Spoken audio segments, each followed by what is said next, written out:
हंसते लुटा गए जो प्राण देश पर 62 में, हंसते हंसते लुटा गए जो प्राण देश पर 62 में। ऐसे वीर अहीरों की रज तिलक लगाने निकले हैं, रे सांगला की गाथा हम घर घर पहुँचाने निकले हैं। वीर अहीरों की गाथा घर घर पहुँचाने निकले हैं। नमन नमन 100 बार नमन, भारत वीरों तुम्हें नमन। नमन नमन 100 बार नमन, वीर अहीरों तुम्हें नमन। नमन नमन 100 बार नमन, भारत वीरों तुम्हें नमन।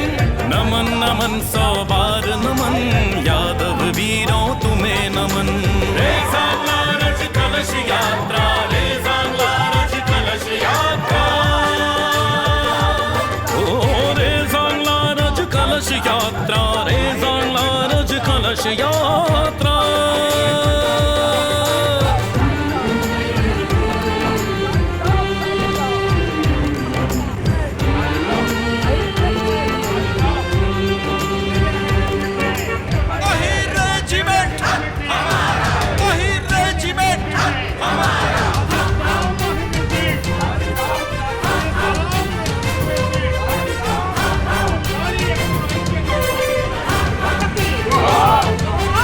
संख्या बल भी था मामूली, खाली थे हथियारों से, लड़े हिंद के लाल मगर वो हिम्मत से हुंकारों से। ओ लेकर 3000 सिपाही बोला हमला चीनी ने, 124 शेर हिंद के टूट पड़े गद्दारों पे।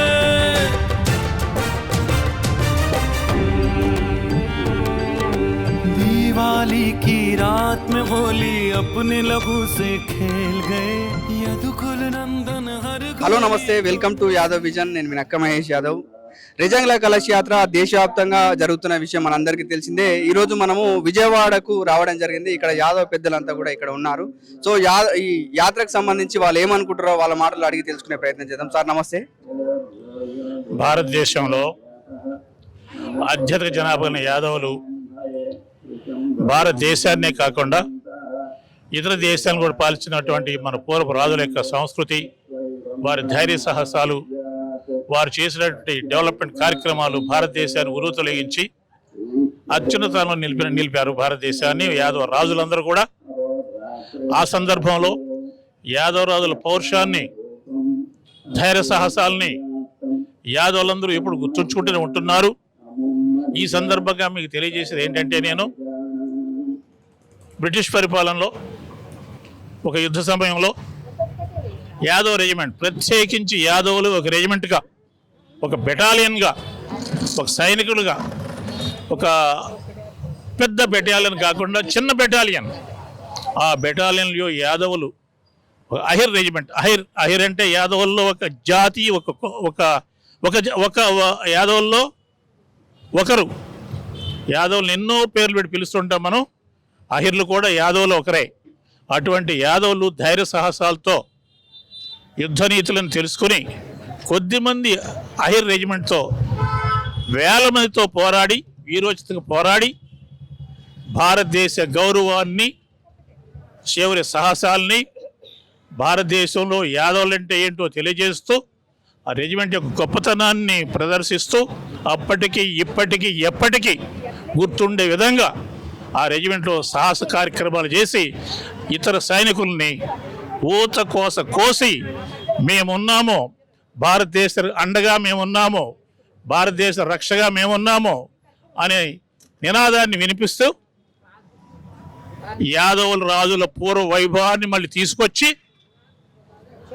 యాదవుల యొక్క గొప్పతనాన్ని నిలిపించి అప్పటి నుంచి ఇప్పటి వరకు కూడా యాదవులందరూ కూడా యాదవ్ రెజిమెంట్ గుర్తుపెట్టుకునే విధంగా, ఆ విధంగా కూడా వచ్చే జనరేషన్స్ అన్ని కూడా యాదవ్ రెజిమెంట్ని గుర్తుపెట్టుకుని ఆ విధంగా ధైర్య సాహసాలు పోట్లాడటమే కాకుండా రాజకీయంగా కూడా ముందుకు వెళ్ళాలని, రాజకీయ ప్రగతిని సాధించాలని ఆనాడు వారు చేసిన పోరాటం ఈనాడు మనం గుర్తుపెట్టుకోవాల్సిన ఆవశ్యకత ఉంది. ఎంతో ఉంది. మరి మన యాదవులు అంటే సామాన్యులు కాదు, మన రాజులు సామాన్యులు కాదు, మన ఇంటర్నేషనల్ గాడ్, మన దేవుడు, విశ్వవిఖ్యాతిగాంచినటువంటి శ్రీకృష్ణ పరమాత్ముడు మన కులదైవం. ఆయన ఎన్నో సాహసాలతో, యుద్ధ ప్రక్రియలతో, మరి కురుక్షేత్ర యుద్ధంలో చూసినటువంటి సాహస కార్యక్రమాలను గుర్తుపెట్టుకొని యాదవ్ రెజిమెంట్ కూడా అదేవిధంగా ఆయన యొక్క అడుగుజాడలు నడిచి కృష్ణ పరమాత్మను కూడా మెప్పించినటువంటి యాదవ్ రెజిమెంట్ని మనం ఎప్పుడు కూడా ఎల్లవేళలా గుర్తుపెట్టుకోవాలి. అదే కాకుండా ఈనాడు కూడా మనం ఐక్యతతో, యాదవుల ఐక్యతతో ముందుకు వెళ్ళాలి. ఇప్పుడు కూడా మన యాదవులు ఐక్యంగా ఉన్నారు, ఇంకా ఐక్యతగా ఉండాలి. అప్పుడే మనం ఏదైనా మనం సాధించగలుగుతాం. ఇప్పుడు కూడా మనం చాలా వరకు సాధించగలుగుతున్నాము. అది చాలదు, మన అభివృద్ధి చాలదు, మన బిడ్డల అభివృద్ధి చాలదు. కాబట్టి బిడ్డల అభివృద్ధి, మన అభివృద్ధి ముందుకు వెళ్ళాలన్నట్లయితే యాదవులు ఇంకా ఐక్యంగా ఉండాలి. మరి ఈ సందర్భంగా మా సోదరి మహిళా అధ్యక్షురాలు, అఖిల భారత యాదవ్ మహిళా అధ్యక్షురాలు 6వ తారీఖు నుంచి ఇప్పటి వరకు 6వ తారీఖు ప్రారంభించి ఈ అహిర్ రెజిమెంట్ యొక్క ఉద్దేశాలని, యాదవుల ఐక్యతని, ధైర్య సాహసాలని అన్నిటినీ పురస్కరించుతూ ఒక యాత్రగా బయలుదేరి ఇప్పుడు విజయవాడ చేరారు. అంటే ఎంత కష్టమైన పని అది. 6వ తారీఖు ఇప్పటివరకు చూడండి ఎన్ని రోజులు అయిందో, వీక్ డేస్ అయిపోయింది. 7 రోజులు. ఇప్పుడు 7 రోజులకి నిద్రాహారాలు మాని మనందరి కోసం మన అధ్యక్షురాలు అహిర్ రెజిమెంట్నే కాకుండా యాదవుల యొక్క ఐక్యతను కూడా కలుపుకుంటూ ఇక్కడి నుంచి కూడా ఇంకా ముందుకి సాగుతూ తిరుపతి వరకు వెళ్ళి అక్కడి నుంచి కూడా ఇతర మన మన మన ఆంధ్రప్రదేశ్ మొత్తాన్ని చుట్టుముట్టి యాదవుల ఐక్యతకి, యాదవుల యొక్క అభివృద్ధికి, అదే కాకుండా అఖిల భారత యాదవ మహాస అభివృద్ధికి ఇంకా ఇంకా ఇంకా ఎన్నో కార్యక్రమాలు నిర్వహిస్తూ మనందరి ముందుకు తీసుకున్నటువంటి మహేశ్వరి యాదవ్ మన మహిళా అధ్యక్షురాలు, వారికి మనం మీ అందరి తరఫున, మనందరి తరఫున, మరి పిఎంకే గారి తరఫున, మరి మా అందరి తరఫున కూడా ధన్యవాదాలు తెలియజేస్తూ మరి ఇదే విధంగా ఇంకా ఇంకా ముందుకు సాగాలని మరి మా దేవాలయం పిఎం కొండయ్య గారు, వారి అన్నదమ్ములు, మేమందరం కూడా కలిసికట్టుగా ఈ దేవాలయాన్ని, కృష్ణ మందిరాన్ని ఎంతో సుందరంగా ఏర్పాటు చేయడానికి ప్రయత్నాలు జరుగుతున్నాయి. ఈ సందర్భంగా మీరు కూడా మరి మన యాదవుల్లో ఉన్నటువంటి ఎంపీలను కలిసి ఈ విషయాలు తెలియజేసి ఎంపీ లాడ్స్లో నుంచి, ఆ ఫండ్స్లో నుంచి మరి దేవాలయ అభివృద్ధికి కూడా కొంత కృషి చేయాలని, వాటికి ఫండ్స్ ఇప్పించాలని, ఆ సందర్భం మేము కూడా మీతో పాటుకు వచ్చి వారిని అభ్యర్థిస్తామని తెలియజేస్తూ ఎంతో కష్టపడుతున్నటువంటి కొండయ్య గారు ప్రత్యేకంగా ధన్యవాదాలు తెలియజేస్తున్నాను. మా ప్రక్కన ఉన్నారు ఆయన. ఎప్పుడు ఈ దేవాలయం అంటూనే ఉదయం సాయంత్రం ఇక్కడే ఉంటున్నారు ఆయన. రెండో పని లేదు. ఈ దేవాలయం కన్స్ట్రక్షన్ జరగాలి, కృష్ణ మందిరం కన్స్ట్రక్షన్ జరగాలి, ఎంతో గొప్పగా జరగాలి అనే నినాదంతో ఆయన పనిచేసిన వారికి కూడా ధన్యవాదాలు, మీ అందరూ ధన్యవాదాలు తెలుస్తూ మరి అవకాశం నన్నే మాట్లాడినందుకు మరొక్కసారి అందరూ కూడా నమస్మాంజలు. జై యాదవ్. బీహార్లో స్టార్ట్ అయిన యాత్ర ఇవాళ మనకు పక్కనే ఉన్నటువంటి పశ్చిమ బెంగాల్, జార్ఖండ్, ఛత్తీస్గఢ్, ఒరిస్సా కంప్లీట్ చేసుకొని ఆంధ్రప్రదేశ్లోకి రావడం జరిగింది. అందులో ముఖ్యంగా విజయవాడకు కూడా రావడం జరిగింది. సో ఈ యాత్ర మన విజయవాడకి రావడం పట్ల మీరు ఎట్లా ఫీల్ అవుతున్నారు? ఈరోజు అహిర్ రెజిమెంట్ కోసం కలశ యాత్రను ప్రారంభించి బీహార్లో మొదలై విజయవాడ చేరుకుంది. ఆంధ్రప్రదేశ్లో విజయవాడ చేరుకున్న సందర్భంగా యాదవులు అందరం కూడా ఈ కృష్ణా జిల్లాలో, ఈ ఆంధ్రప్రదేశ్లో ఉన్నటువంటి యాదవులు అందరూ కూడా మహా ఆనందంగా ఉంది ఈ కలశ యాత్ర మా దగ్గరికి రావడం అనేది. నిజంగా ఒక యాదవుడుగా ఈ రాష్ట్రంలో ఉన్న ప్రతి ఒక్క యాదవుడు కూడా ఆలోచించాల్సిన విషయం. ఎప్పుడో పాత రోజుల్లోనే అహిర్ రెజిమెంట్ని ఏర్పాటు చేసి బ్రిటిష్ కాలం నుంచి ఈ భారతదేశాన్ని కాపాడినటువంటి యుధవీరులు ఎవరైతే ఉన్నారో సైనికులు, వాళ్ళకి గుర్తుగా అహిర్ రెజిమెంట్ని ఆ రోజు ఇచ్చిన పరిస్థితి. అటువంటి అహిర్ రెజిమెంట్ని స్వాతంత్రం వచ్చిన తర్వాత కూడా కొనసాగించిన పరిస్థితి. ఆ తర్వాత రాజకీయ కారణాల మూలంగానో కుల కారణాల మూలంగానో వీళ్ళ యొక్క అధిష్టానం ఈ రెజిమెంట్ని తగ్గించినటువంటి కాదు. ఈ రెజిమెంట్ని మార్చడంలో వాళ్ళ ఉద్దేశం ఏమిటో అర్థం కాదు. ఒకవేళ అన్ని కులాలకి ఇచ్చినటువంటి రెజిమెంట్లన్నీ కూడా మార్చారా అంటే అది మార్చలా. ఇంకా వేరే కులాలకు ఉన్నటువంటి రెజిమెంట్లు అలానే ఉన్నాయి. యాదవ్ వీరులకి ఇచ్చినటువంటి రెజిమెంట్నే తీసివేయటం జరిగింది. అందుకే ఆది గురువైనటువంటి శ్రీకృష్ణుడు వంశం మాది. ఈ దేశంలో ఈ ప్రపంచంలోనే మేమే ఉన్నతమైన ముందు వరుసలో ఉండవలసినటువంటి యాదవ వంశం మేము. మా వంశంలో పుట్టినటువంటి శ్రీకృష్ణుడే ఆది గురువు ఈ ప్రపంచానికి. అటువంటి ఆది గురువు వంశంలో పుట్టినటువంటి యాదవులం ఈ భారతదేశాన్ని, ఈ భరతఖండాన్ని రక్షించటానికి పూర్తిగా ప్రాణాలు అర్పించి చేసినందుకు దానికి గుర్తుగా ఇచ్చినటువంటి అహిర్ రెజిమెంట్ని మీరు తీసేయటంలో మీ ఉద్దేశం ఏమిటి? అందుకే ఈ భారతదేశంలో ఉన్నటువంటి అన్ని రాష్ట్రాలలో యదు వంశీయులు ఎవరైతే ఉన్నారో అత్యధిక జనాభా కలిగిన ఏకైక కులమైనటువంటి యాదవులు ఎవరైతే ఉన్నారో అందరము కూడా కోరుకుంటా ఉన్నాం.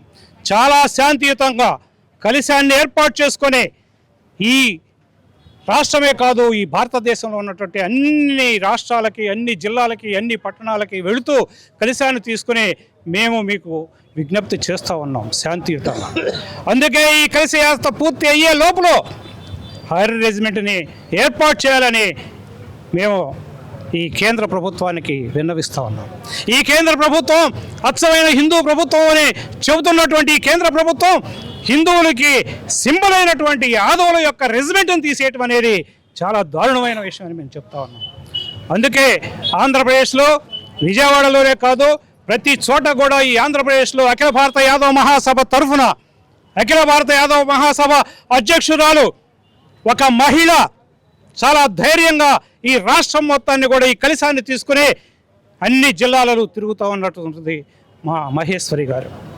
అలానే ఈ రాష్ట్రంలో మహిళా అధ్యక్షురాలుగా పనిచేస్తున్నటువంటి అఖిల భారత యాదవ మహాసభ మహిళా అధ్యక్షురాలు మా మల్లేశ్వరి గారు ఈ రాష్ట్రం మొత్తం కూడా తిరుగుతా ఈ కలిస యాత్రను తీసుకుని యాదవులందరినీ కూడా సమీకరిస్తున్నాను. ఈ నగరంలో పెద్ద అయినటువంటి మా తట్టి అర్జునరావు గారు, ఆయన ఎంతో వయసు పైబడినా కానీ ఓపికగా వచ్చి ఈ కలిసం యాత్రలో పాల్గొని ఇక్కడ ఉన్నటువంటి యాదవులందరినీ కూడా క్రోడీకరించే విధంగా మన ముందు ఇప్పుడే ఆయన సందేశం ఇవ్వడం జరిగింది. అటువంటి వ్యక్తులు అలానే ఈ అఖిల భారత యాదవ మహాసభకి ఈ రాష్ట్రానికి అధ్యక్షుడిగా చేసి ఈ రాష్ట్రంలో అఖిల భారత యాదవ మహాసభకి గొప్పగా పనిచేస్తున్నటువంటి వ్యక్తి ఈ రాష్ట్రంలోనే కాదు ఈ జిల్లాల్లోనే కాదు ప్రతి చోట గుర్తింపు పొందినటువంటి వ్యక్తి, గొప్ప వ్యక్తి మా కొండయ్య గారు, పట్టిపోయిన మాల కొండయ్య గారు. ఆయన ఈ యాత్ర రావటం కోసం 10 రోజుల నుంచి కూడా మమ్మల్ని అందరినీ కూడా ఫోన్లు చేస్తూ ఆయన ఈ యాత్రని దిగ్విజయం చేయటం కోసం ఆయన తరఫున ఆయన నాయకత్వంలో మేమందరం కూడా పనిచేస్తున్నందుకు కూడా మేము సంతోషిస్తూ ఉన్నాం. ఆయన కూడా ఈ కార్యక్రమానికి ఇచ్చేసినందుకు. అట్లానే రాష్ట్రంలో ప్రధాన కార్యదర్శిగా పనిచేస్తూ సెక్రటరీ జనరల్గా పనిచేస్తున్నటువంటి మన ఆంజనేయమూర్తి గారు కూడా ఈ కలిస యాత్ర మొత్తాన్ని కూడా ఆయన భుజ స్కంధాల మీద పెట్టుకుని ఆర్గనైజ్ చేస్తున్నటువంటి వ్యక్తి. అట్లానే దత్తాత్రేయ గారు కూడా ఆయన కన్వీనర్గా ఈ యాత్ర మొత్తానికి కన్వీనర్గా పెట్టి ఈ యాత్రని కొనసాగిస్తూ ఉన్నారు. మా అందరికీ పెద్ద దిక్కు అయినటువంటి తిరుపతిలో ఉన్నటువంటి మా సోంప్రకాష్ గారి డైరెక్షన్తో ఆయన ఇస్తున్నటువంటి ఆదేశాలతో ఆయన ఈ అఖిల భారత యాదవ మహాసభని ఈ ఆంధ్రప్రదేశ్లో నడుపుతున్న విధానం ప్రకారం ఆయన ఇస్తున్నటువంటి ఆదేశానుసారం మేమందరం కూడా పనిచేస్తూ ఉన్నాం. అలానే డిప్యూటీగా కలెక్టర్గా ఒక యాదవుడు ఈ జిల్లాలో పనిచేసి ఈ జిల్లాలో గుంటూరు జిల్లాలో ఈ జోన్లో పనిచేసి మా భిక్షారావు గారు ఈ కార్యక్రమంలో పాల్గొని ఈ కార్యక్రమాన్ని నేను కూడా వస్తానని ఉదయం నుంచి ఆయన వెయిట్ చేస్తూ మనతో ఉండి మనతో ముందుకు తీసుకెళ్ళినందుకు వారికి కూడా ఈ తరఫున అందరినీ కృతజ్ఞతలు తెలుపుకుంటూ మేమందరం కూడా ఒకటే చెప్తా ఉన్నాం, ఈ రాష్ట్రంలో అఖిల భారత యాదవ మహాసభ ఒక్కటే అందరినీ కలుపుకొని, అన్ని సంఘాలని కలుపుకొని, ఇంకా వేరే యాదవ సంఘాలు ఉన్నా కూడా వాళ్ళు కూడా కలుపుకొని ఈ రెజిమెంట్ ఏదైతే రెజిమెంట్ అడుగుతా ఉన్నాం, అహిర్ రెజిమెంట్ అడుగుతా ఉన్నాం, దాని పోరాటంలో ఈ రోజే కాదు, ఈ కలిసి యాత్రే కాదు, ఈ తర్వాత ఈ కలిసి యాత్ర అయిపోయిన తర్వాత ఈ కేంద్రంలో ఉన్నటువంటి మన భారతదేశంలో ఉన్నటువంటి అఖిల భారత యాదవ మహాసభ ఏ కార్యాచరణ తీసుకున్నా కానీ దాన్ని ఈ రాష్ట్రం తరఫున అందరం కూడా మేము పోరాటంలో పాల్గొంటామని మనవి చేసుకుంటూ ఈ సందర్భంగా ఈ అవకాశం కల్పించినటువంటి పెద్దలందరికీ కూడా, ఈ కలిసి యాత్రలో పాల్గొన్నటువంటి పెద్దలందరికీ కూడా మనస్ఫూర్తిగా నమస్కారాలు తెలుపుకుంటూ సెలవు తీసుకుంటాం. ముఖ్యంగా శతాబ్ది ఉత్సవాల అధ్యక్షుడిగా రామారావు గారు కొనసాగుతున్నారు. సో ఈ యాత్రకు సంబంధించి వాళ్ళు ఏమనుకుంటారో వాళ్ళ మాటల్లో అడిగి తెలుసుకునే ప్రయత్నం చేద్దాం. సార్ నమస్తే. ముందుగా నమస్కారం అండి. యాదవ్ విజన్ మీడియాకి అట్లాగే అఖిల భారత అశేష యాదవ ప్రజలకు అందరూ కూడా నమస్కారం. ఈరోజు మన విజయవాడకు ఏదైతే రిజంగల కలశ యాత్ర అఖిల భారత దేశవ్యాప్తంగా చేస్తున్నటువంటి 1,00,000 కిలోమీటర్ల యాత్రలో భాగంగా దాదాపుగా 30,000 కిలోమీటర్లు పూర్తి చేసుకొని ఈరోజు విజయవాడకు వచ్చినటువంటి బృందానికి ముందుగా స్వాగతం సుస్వాగతం. మరి 1962వ సంవత్సరంలో లడక్ ప్రాంతంలో చైనా మీద యాదవ వీరులు అవిశ్రాంతంగా పోరాడి 5,000 మంది చైనా సైనికులను తుదముట్టించాలంటే లక్ష్యంతో కేవలం 120 మంది ఆ రోజు ఉన్నటువంటి అహిర్ రెజిమెంట్ యాదవ రెజిమెంట్కి సంబంధించినటువంటి యాదవ సైన్యం సమూహం చేసినటువంటి వీరోచిత పోరాటంలో దాదాపుగా 1,200-1,300 మంది దాకా చైనా సైనికులను మట్టుబెట్టి 114 మంది యాదవ వీరులు నేల కొరిగినటువంటి పరిస్థితి మనందరికీ తెలిసిందైతే భారతదేశ రాజకీయాల్లో యాదవుల యొక్క ధైర్య సాహసాలు పాత్ర రాజకీయాల్లో కానీ సైన్యంలో కానీ పెరిగిపోతుందని ఆ రోజున్నటువంటి ఒక కుట్రపూరితమైనటువంటి విధానంతో అనేక రెజిమెంట్లు ఉంటే కేవలం యాదవ రెజిమెంట్ ఏదైతే అహిర్ రెజిమెంట్ను క్యాన్సిల్ చేసినటువంటి పరిస్థితి మనకు కనిపిస్తూ ఉంది. మరి ఇప్పటికి కూడా గోర్ఖా రెజిమెంట్, సిక్ రెజిమెంట్ ఉంటుంది. అదేవిధంగా ఏదైతే అహిర్ రెజిమెంట్ను యాదవ రెజిమెంట్ తోటి భారత సైన్యంలో పునఃప్రారంభించాలని కొనసాగించాలనేటువంటి భారతదేశ వ్యాప్తంగా యాదవుల డిమాండ్ను దృష్టిలో పెట్టుకొని ఏదైతే 114 మంది యాదవ వీరులు నేల కొరిగినటువంటి ప్రదేశంలోని వారి రక్తపు మరకలతో కూడినటువంటి మట్టిని కలశంలో నింపుకొని భారతదేశ వ్యాప్తంగా చేస్తున్నటువంటి యాత్రకు అశేష యాదవులందరూ అట్లాగే ఈ యొక్క యాదవ రెజిమెంట్కు సంపూర్ణ మద్దతు ప్రకటించేటటువంటి వివిధ ప్రజా సంఘాలు, వివిధ రాజకీయ పార్టీలు, వివిధ నాయకులందరూ కూడా మద్దతు పలుకుతున్నటువంటి సందర్భంగా వారందరికీ కూడా హృదయపూర్వక కృతజ్ఞతలు. మరి భారత ప్రభుత్వం ఖచ్చితంగా ఈ యొక్క యాదవుల యొక్క ఆకాంక్ష ఏదైతే ఉందో యాదవ రెజిమెంట్ను మళ్ళీ కూడా పునరుద్ధరించాలనేటువంటి డిమాండ్ను, న్యాయమైనటువంటి డిమాండు, ఇది ఏదో ఒక ధనం కోసమో లేకపోతే ఒక స్వార్థం కోసమో కాదు, భారతమాత పునీతమై భారతమాత ముద్దు బిడ్డలుగా మరలా కూడా వీరోచితంగా సైన్యంలో చేరి తమ యొక్క ధైర్య సాహసాల ప్రదర్శనలతోటి మిలిటరీలో కొనసాగాలన్నటువంటి ఆకాంక్ష యాదవులు ఎలుబుతున్నారంటే అది భారతదేశం పట్ల భారతమాత పట్ల యాదవులకు ఉన్నటువంటి భక్తి శ్రద్ధలను తెలియజేస్తుంది. ఖచ్చితంగా ఏదైతే రాష్ట్రపతి గారు కానీ ఈ యొక్క నేషనల్ క్యాబినెట్ కానీ ఏదైతే ప్రధానమంత్రి మోడీ గారు కానీ ఖచ్చితంగా వెంటనే ఈ యొక్క అంశాన్ని తమ క్యాబినెట్ సమావేశాల్లో చేసి బిల్లును ప్రవేశపెట్టి ఆమోదింపజేసి యాదవుల యొక్క న్యాయమైనటువంటి కోరికను వెంటనే ఆ యొక్క డిమాండ్ను ఖచ్చితంగా అమలు చేయాలని అట్లాగే వివిధ రాష్ట్ర ప్రభుత్వాలు ముఖ్యమంత్రులు కానీ ఆ యొక్క క్యాబినెట్లు కానీ అట్లాగే ప్రతిపక్ష పార్టీలు ప్రతిపక్ష నాయకులు అందరూ కూడా ఈ యొక్క న్యాయమైనటువంటి యాదవుల డిమాండ్కు మద్దతుగా తమ వంతుగా కూడా మద్దతు తెలియజేయాలని చెప్పి ఈ సందర్భంగా తెలియజేస్తున్నాను. అంటే ముఖ్యంగా జనాభాలో ఎక్కువగా ఉన్నటువంటి యాదవులు విద్యాపరంగా కావచ్చు, రాజకీయ పరంగా కొంత వెనుకబాటుతనానికి గురి కావడం జరుగుతుంది. ముఖ్యంగా ఈ ప్రాంతంలో ఎలాంటి అంటే ఏం చేస్తే అభివృద్ధి అయ్యే అవకాశాలు కనిపిస్తున్నాయి?